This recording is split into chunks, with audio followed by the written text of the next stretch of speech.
Hi, this is Ushio. Welcome back to Roman's Christmas. We have taken a bit of a dark turn in this game.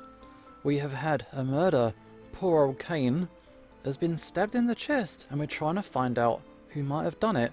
So, if we have a look around, we have gone into the attic and we've spoken to all of the people in their rooms. I think we can go downstairs and continue our investigation. We can go... Should we go to the toilet? Anybody in here? Let's have a look around in case there's some disposed evidence or something.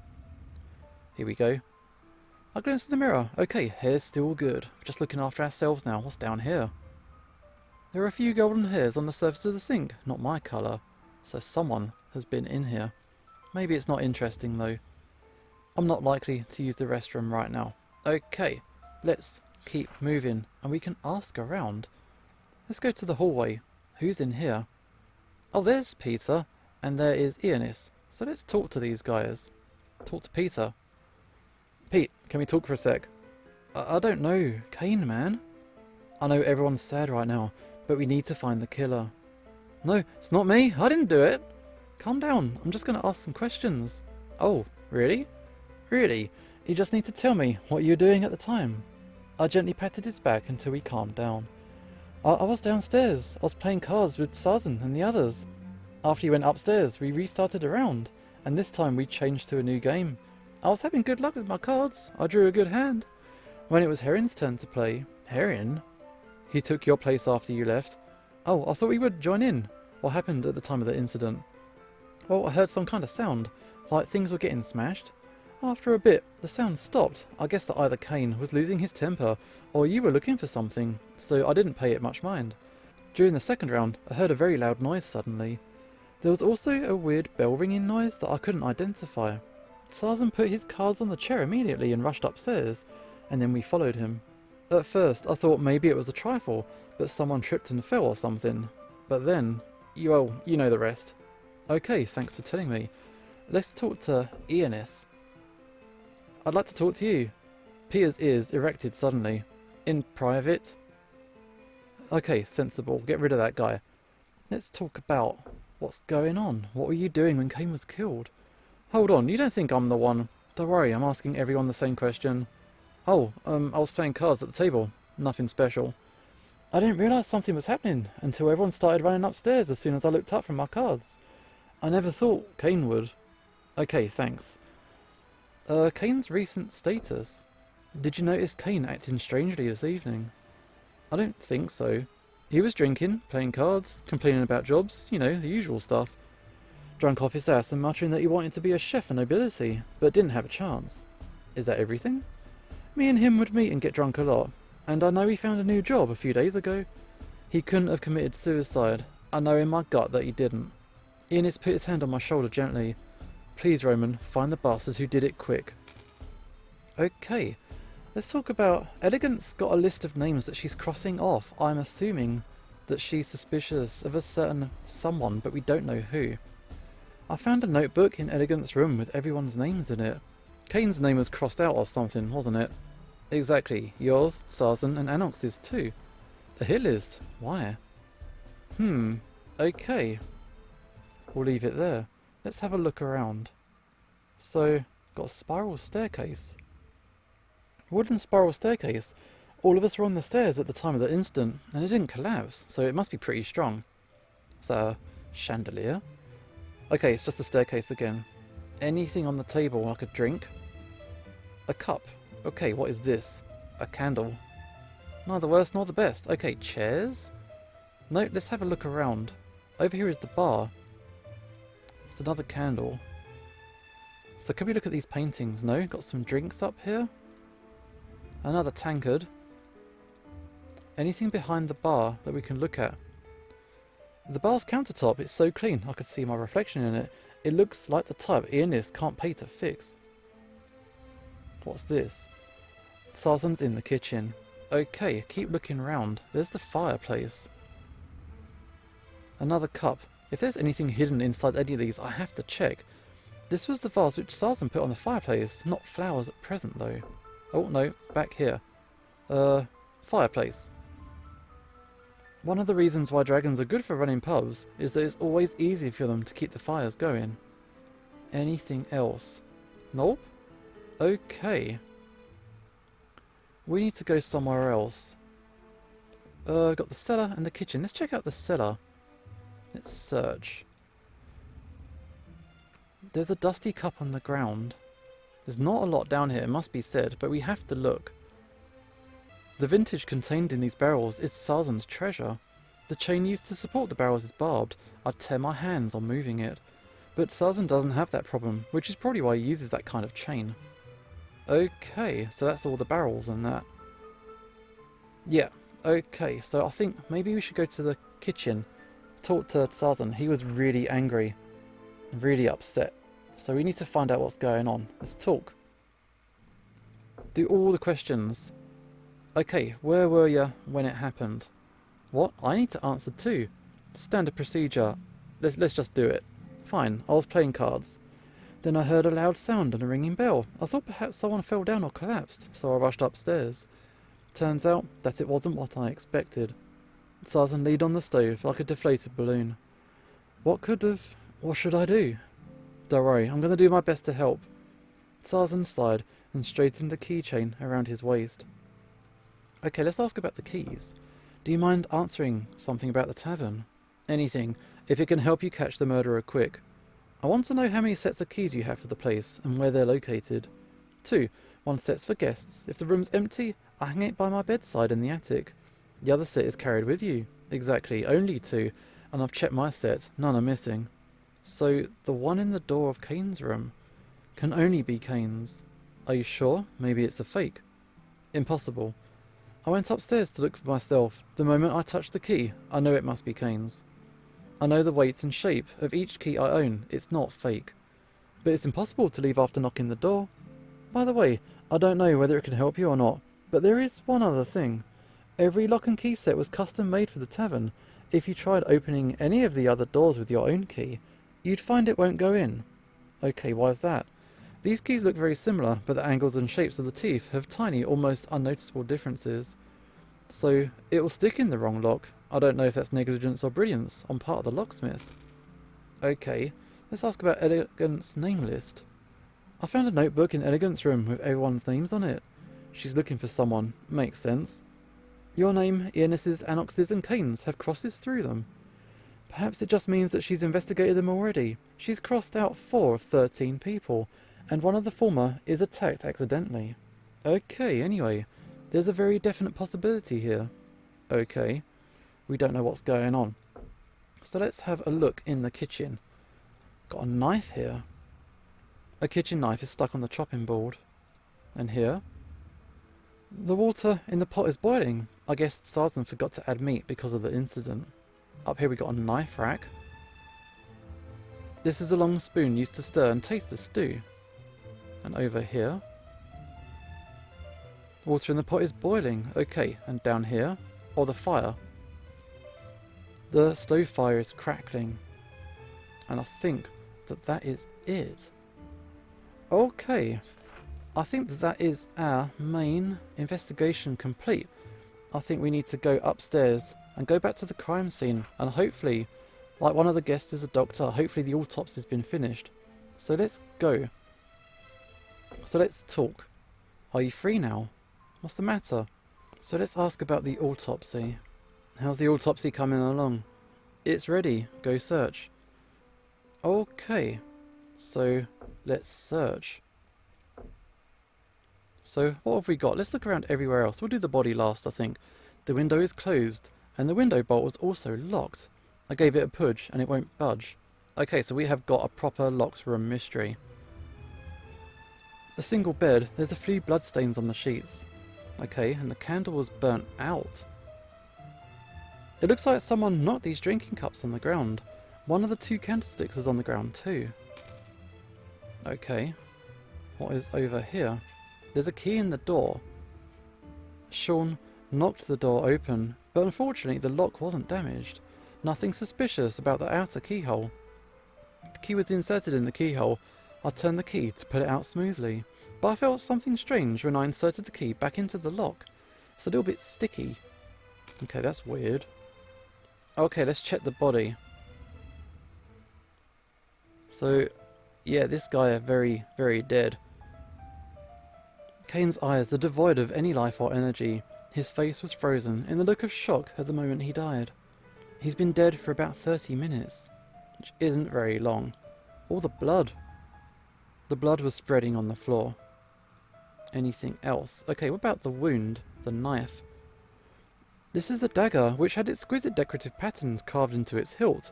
It was found stabbed deep into Kane's chest. This dagger looks expensive. I checked the edge of the dagger. It's really sharp. The wounds appear to be diamond-shaped, filled with coagulated blood. The apron and other clothes were bloody as well. The dagger's blade profile is identical to the shape of the wound, so that is definitely our murder weapon, right? Kane's pendant was hanging on his neck with an intact lanyard. His wallet was also in his pocket, so he wasn't robbed. I finished my autopsy. If there's anything you don't understand, let me know. Okay. Is that everything? I think so. Oh, what's down here? At the beginning, his hand was resting on the hilt of the dagger, but it fell down, resting on the hilt. Okay, so as he died, he kind of let go of the blade, right? So, what next? I've searched everywhere else. Let's focus on the crime scene for now. So, okay, our character is a wolf, so maybe there's some new clues we can get. I took in a deep breath, trying to sniff out the murderer. Although it doesn't work all the time, it saves me trouble. The scent of blood is too strong. I can't connect the scents with anyone. I might as well pay more attention to the scents. Okay, let's have a sniff. I close my eyes and breathe in and out through my nose. Okay, we have got some scents that we can check out. So, we've got the lock, right? Different races and different things smell different. When they interact with each other, they will leave their unique scent on each other. If I close my eyes and sniff carefully, I can locate the position of every odour and then restore them to the scene. The more similar interactive methods, places and times are, the more similar the scent is. Okay, so I'm guessing, like, is Kane's the same colour as what's going on in the lock? So that would match, right? Something like that? Let's have a sniff. The smell from the lock is a mixed odour of metal and hand sweat with a faint blood smell. Okay. The odour and blood and death was coming from Kane. The chair he sat in was stained with similar smells. What about the key? The key had a metallic smell, but something doesn't feel right. It doesn't smell like the murder scene. Bae, about the chair? No? So let's try the table. There's a different shade. There's blood on the floor. And there's a candle on the floor as well. The alcohol on the candlestick smells like the cups. Okay. So what about the knife? The smell from the dagger smells of blood, iron and Kane. Okay, so Kane smells here and here. So it looks like he's been touching his lock because it's his, but the key is a different colour. So I'm not sure what we can learn from this. I've searched everywhere else. Let's focus on the crime scene for now. Let's talk. So what else can we ask? I'd like to know more about the condition of the body. Okay, very well. The victim is Kane, a male oxen, nearly 30 years old. He was found in his own room 30 minutes ago. The time of death was close to the time of discovery, because we watched him die. He was found in a sitting position in the chair of the room where he died. The left hand hung down naturally, the right hand rested on the hilt of the dagger and fell away when the body was found. The victim was wearing a beige leather apron and a white linen top which was punctured by the dagger. Blood from the wound saturated the clothes. The victim was also wearing a pendant. There's an open wound on the left portion of his chest. The shape of the wound is identical to that of the dagger. The depth is about a handspan long. It's probably the killing blow. I didn't find any bruises or any other types of wounds, and that's all I know at present. But we have got a lot of clues. Got the autopsy, the door lock, the keyhole's sticky, that's important. Got the dagger, a handbell, the luggage, cup candle, the Unix nightstand. There's loads. There's loads of stuff. And all of these characters who we now have met. Kane has been crossed out because he's passed away. But this is everybody else. Like, this candle has like no scent whatsoever.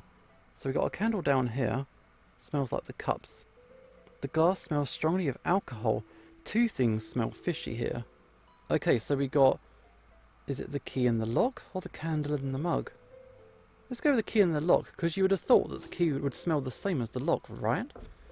If the key was stuck in the lock after the incident, then it should smell the same as the lock. But why can't I smell it? So that is something that should do. The evidence I have is enough. It's time to find out the truth. Okay, let's have a little look around, and maybe we can start deducing some stuff. Do you wish to save? Or we come up to a big important point. After a thorough search, I asked everyone to come to the hall for trial. I've gathered everyone here. Is it time for the infamous parlour scene? I can only hope the murderer is so easy to point out. The problem is, I only have the clues available to me, so I'm going to need your help solving the case. But the criminal's one of us? I'm sure they're going to try and distract or mislead you. That's exactly what I want. The more the murderer tries to whitewash the events, the simpler my job's going to be. Let's start with the simplest problem first. Is it a suicide or a homicide? Okay. The first mystery is the dagger in Kane's chest. Ernest, is this Kane's dagger? I've never seen him with a dagger like that. He usually borrows my knives to cut carrots. And if this knife doesn't belong to Kane, I have to ask a question which no one's going to answer. Whose is it? Who does it belong to? Or the better question being, who just happened to lose a fancy dagger recently? Silence. Yeah. These guys, look at this. This guy's sweating. Sean is sweating. Okay. Nobody answered, of course. I looked around. Everyone's avoiding my eyes, trying not to look directly at me. The only advantage to being the detective is that everyone will think you have the ability to spot lies at a glance. But if they don't talk, you just can't make them speak. Okay, well, at least we can be sure that the dagger isn't Kane's. Next, our second mystery, the lock. I pushed the handle forcefully at the time and it didn't move. The door couldn't be opened. Could the lock be jammed? Why would it? I'll check whether the handle and the locks work when I do my daily inspection. So the door really was locked when the incident happened. Right, until Sean crashed the door. Fortunately, the lock's still in good condition. I'll fix everything after all this is over. Did Kane really lock the door and commit suicide? I don't believe it. But the dagger's hard to explain. Maybe he kept the dagger hidden and didn't let anyone know he had it? That's not true. There's another problem with the lock. Okay, from which side is the door locked? And is the doorknob working? Yeah, because if the key's on the outside, isn't it? Yeah, let's go with that. From which side was the door locked? Right.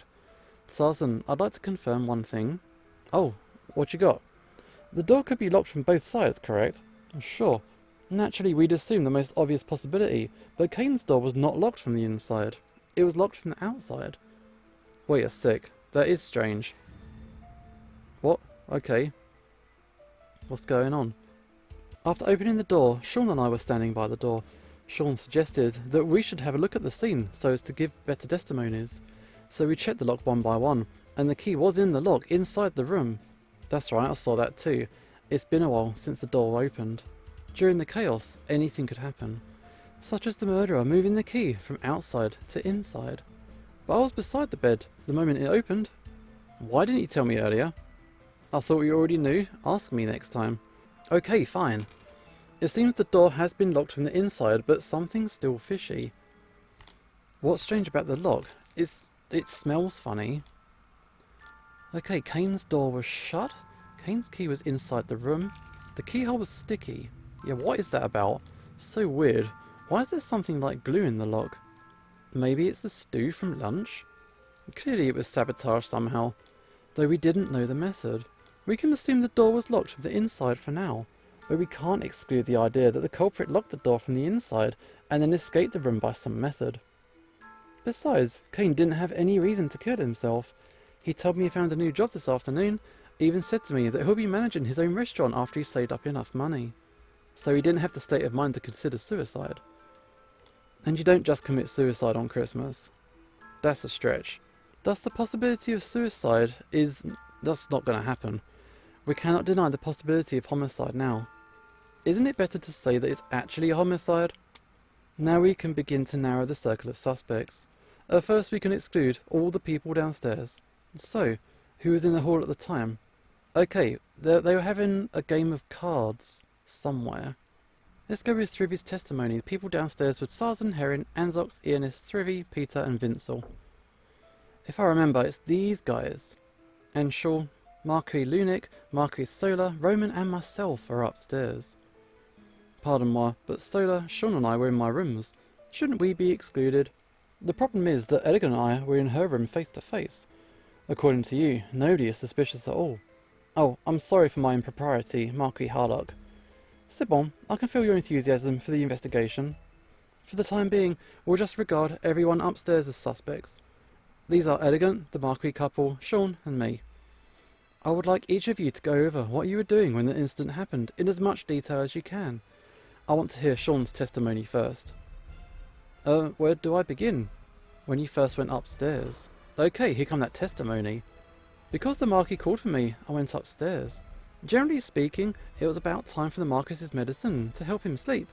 I heard loud noises as I was passing through, so after I prepared the medicine, I went out to see what was going on. And then I found you all crowding around the locked door, so I knocked it open. Something smells fishy. Maybe I'll press harder for further information. Okay, so how you summoned Sean? Let's ask about the bell. Speaking specifically, how did they call you? I went upstairs when I heard the bell ring, and that's how they always summon me. Okay, sleeping aids. What kind of medicine's that? 1 drop of lavender and citrus oil added to water or wine. It was prescribed by the Marquis's personal physician. Sounds like a pretty mild medicine to me. Because it's just a slight nervous tension, it's not supposed to be potent? Okay, ask about the voice outside. What noise was that? Just like the sound of heavy objects crashing to the ground. And let's ask about the locked door. How did you know the door was locked? Because you were dragging and pulling the handle, I assumed it might be locked. Okay, we'll leave it there. Please add the things you mentioned to your testimony. Please testify again. Here we go. I heard the sound of the Marquis ringing the bell and then went upstairs. Generally speaking, I prepare the Marquis's sleep medicine. It's a mix of lavender and citrus oils in wine or water. The Marquis's doctor told me to add 2 drops of oils into water or wine and give Marquis the drink. This guy's sweating so much. I heard something like heavy objects crashing down onto the ground, so I went out and had a look. And then I found you all crowding around the locked door, so I crashed it. Wait, there's something strange. Which evidence is contradictory to Sean's testimony? I do not know. Let's check the log again. Let's talk about their luggage. The suitcase in Sean's room. I feel there's a problem. What problem's that? The weight of these 2 suitcases, they're heavy. It showed that Sean is extremely strong. I kind of am, yeah. Well. Maybe we'll go with Peter's testimony. Peter heard several small noises, a loud noise and a bell ringing. So, wouldn't the bell ringing be the last thing he heard? There we go. This is all wrong. You said you went upstairs before hearing the ring and then heard the loud noise? Yeah, is that a problem? Please recall Peter's testimony. Peter mentioned he heard several small noises, a loud noise, and then the ring. Whose memory's wrong? Yours or Peter's? Or one of you is lying. Oh, I didn't hear the ring at all. Around this time, I usually start making the medicine. Really? It's just mixing 2 drops of stuff together. Anyway, I went upstairs before hearing the bell, and I was fixing the medicine in my room. After hearing the loud noise, I went out and heard the bell ring. So I went to the Marquis's room to put down the medicine, and then went out again. Which makes sense. When was the prescription given? About 2 years ago. My master takes it all the time. Thanks for your help. Okay, so I think that we could probably leave it there. We have got our murder investigation well underway, and we are starting to interrogate people and get closer to the truth. So yeah, I'm intrigued, and these guys are super suspicious, and I think if it is these guys, they're going to throw their butler under the bus. But we'll have to see as we continue in the next episode. This is Usho signing off, and hopefully I will see you next time.